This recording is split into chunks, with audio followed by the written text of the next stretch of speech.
Magandang araw! Ako nga po pala si Marie Manalili Navarro na nag-aaral sa St. John Paul II College of Davao.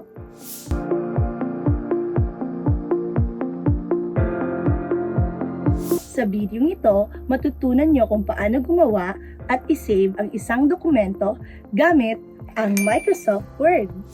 Kaya mga bata, makinig, talasan ng mga mata, at isa-isip ang aking ituturo sa video ito. Simulan na natin. Sa inyong screen, hanapin ang ganitong logo. Ito ang Microsoft Word. Siguraduhin naka-download kayo nito. Una, buksan natin ang app na ito. Click natin. Sa pag-open natin dyan, ito ang makikita natin. Blank document at iba pang klaseng templates. Pero ang bubuksan natin dyan ay itong blank document. Click natin. Sa pag-click natin, ito na ang lalabas. Sa may taas na bahaging ito ay ribbon at ang mga tabs nito. File, Home, Insert, Design, Layout at iba pa.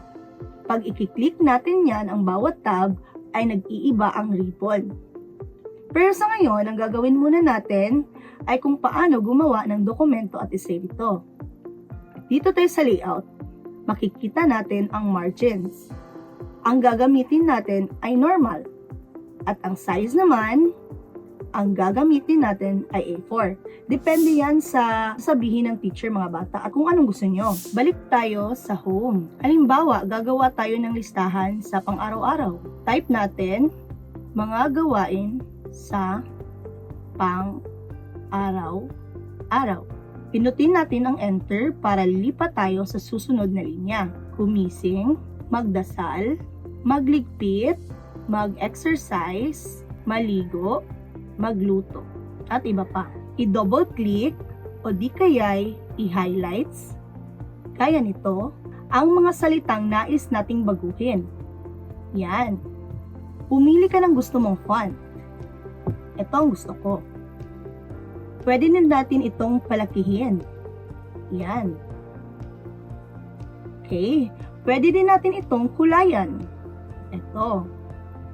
At pumili ka ng gusto mong kulay. Maaari natin itong i-bold gaya nito, italicize, at lagyan ng underline.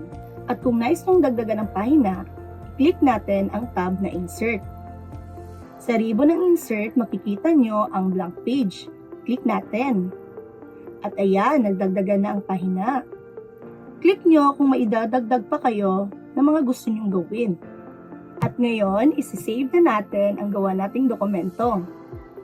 Click natin ang save. Ito. Yan, pwede naman nating palitan ang file name para mas madali natin itong mahanap. Gawin nating mga gawain. Yan. Yan, nakasave na yan. Ngayon, i-click ang file. At ayan, dyan mo makikita ang iyong nagawang dokumento. Okay ba mga bata? Sana ay nakatulong ang videong ito sa katulad yung nagsisimula pa lang gamitin ang Microsoft Word. Bago ko tapusin ang video, nais kong pasalamatan ang aking mga kagrupo. Maraming salamat sa suporta. At sa aming guro, maraming salamat sa gabay sa proyektang ito. At syempre sa mga nanonood, salamat sa pagtapos ng videong ito. Hanggang sa muli!